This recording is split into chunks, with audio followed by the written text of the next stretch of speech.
Oi, gente, depois de tanto tempo, apareci. Gente, aconteceram várias coisas. Eu acho que eu tenho que fazer um vlog, alguma coisa do tipo, porque minha vida, literalmente, é uma novela. Mas hoje, como eu já postei aqui pra vocês, eu fiz meu caderninho, meu diário. Olha, Freud e eu foi o nome que eu dei para o meu caderninho de anotações. Eu fiz um modelo bem, assim, bem minha época, tinha um diário assim, sabe? Aí coloquei um botãozinho, encapei e vou começar as minhas anotações, porque até então minhas anotações estão no caderno normal, assim. Então, vocês vão ver, quem não viu vai ver como que eu montei, foi bem simplesinho, e isso é uma forma de me estimular a escrever e a colocar em prática tudo que a gente vem falando aqui sobre, na jornada sobre autoconhecimento e saúde mental. Agora a gente entra na segunda semana, e nessa segunda semana a gente vai identificar as nossas emoções. É muito difícil, às vezes, a gente dizer, dar nome para as nossas emoções. Então, hoje eu vou te estimular a refletir sobre as emoções predominantes no seu dia a dia. E, Cris, como fazer isso?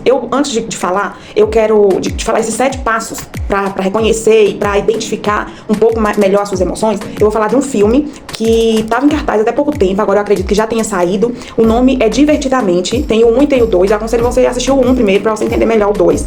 E é um filme, assim, é um desenho animado que conta que os personagens são as nossas emoções. Então é muito bom e muito lúdico, muito fácil para você aprender sobre as suas emoções. E agora, falando de emoções, eu vou falar aqui sobre 7 passos para você começar a identificar e organizar os seus sentimentos na sua memória. Primeiro de todos é você parar. Se alguma coisa está te incomodando emocionalmente, para. Faça uma auto-pergunta. Como que eu estou me sentindo agora?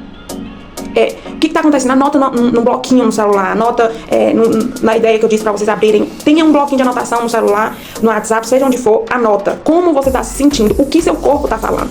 É raiva, é tensão, desculpa, raiva não, raiva já é um sentimento, mas o que o seu corpo está dizendo? É tensão, é coração acelerado, muito suor, é cansaço, o que está acontecendo? Minha avó foi para o hospital com uma crise de ansiedade e como ela é cardiopata, a gente achou que fosse realmente ela já teve 3 episódios de infarto e a gente achou que fosse mais um episódio de infarto. De fato, as enzimas cardíacas estavam aumentadas, mas o que estava gerando os sintomas não era esse pequeno infarto que ela teve. Os sintomas maiores veio de uma crise de transtorno de ansiedade. Então, olha só, o transtorno de ansiedade tem as mesmas características de um infarto.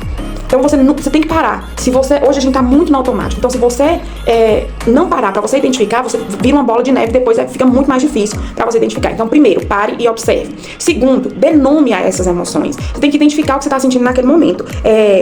Às vezes a gente sente, tem 2 sentimentos ao mesmo tempo. Então, identifique o que você está sentindo: alegria, ansiedade, tristeza, frustração, alívio, o que é. Dê nome a essas emoções. Então, primeiro você para, depois você dá nome. Parei, tô cansada, tô com sudorese, coração acelerado, mas eu acredito que isso seja alegria. Ou então eu esteja ansiosa. Terceiro, identifique os gatilhos. Isso é extremamente importante. Você refletir sobre o que aconteceu antes dessa emoção surgir. Foi alguém que te falou algo e você ficou irritada do nada? Foi o seu ambiente de trabalho em si que te deixou desequilibrada emocionalmente? Foi uma pessoa que te desrespeitou? É o cansaço realmente do dia a dia que vem provocando sentimentos que não estão legais. Então, algo te alegrou, algo te assustou. Você tem que ir colocando isso, identificar esses gatilhos. Porque uma vez que você identifica esses gatilhos, você evita com que isso aconteça de novo. O que eu falei, um dos passos que eu falo e vou repetir sempre: use um diário emocional. Coloque isso tudo no papel. Gente, é impressionante como que você consegue esvaziar sua mente e depois você consegue ler, identificar tantas coisas que podem ser evitadas.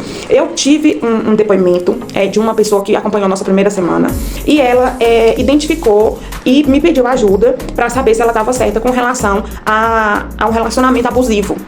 Então, olha a importância de você parar, anotar. Isso tudo foi quando terminou a primeira semana e ela voltou lendo desde o primeiro dia. Então, ela conseguiu fazer essa identificação. Então, esse é o meu conselho. Faça essa anotação. Se você não for ganhar nada, com certeza você também não vai perder. O 5º passo: observe as suas reações físicas. Gente, isso assim é comum em 80% da população. Por exemplo, tensão pode causar dor no estômago.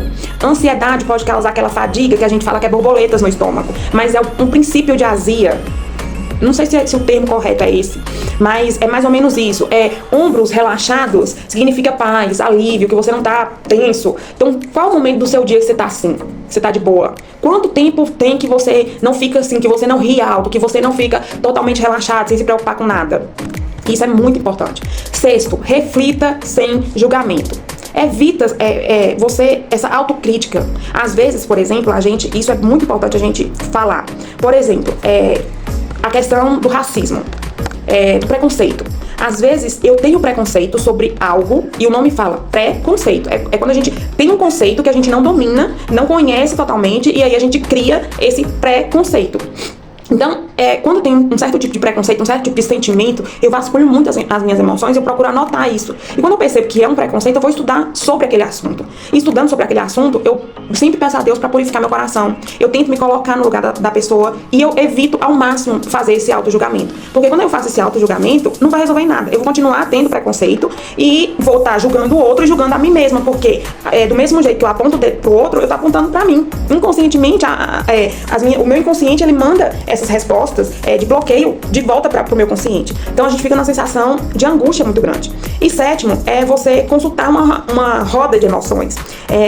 Identificar essas emoções e colocar elas em padrões. Por exemplo, tristeza. Quanto por cento de tristeza eu estou sentindo no meu dia?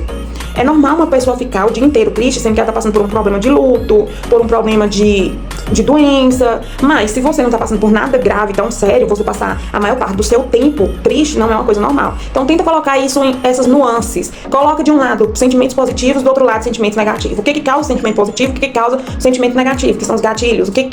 Quem são esses gatilhos? O que está acontecendo para você desenvolver essas emoções? Então, ao longo dessa semana, nós vamos falar mais sobre emoções, nós vamos identificar melhor as nossas emoções. Tô aqui, tô de volta, graças a Deus, e se Deus permitir, vou continuar a nossa jornada e nós vamos seguindo aí até o final. Faltam mais 3 semanas, terminando essa segunda semana, faltam mais 3, e nós vamos seguindo aí a nossa jornada em busca de autoconhecimento, em busca de saúde emocional, saúde mental. E é isso, estava com saudade de vocês, um beijo e até amanhã.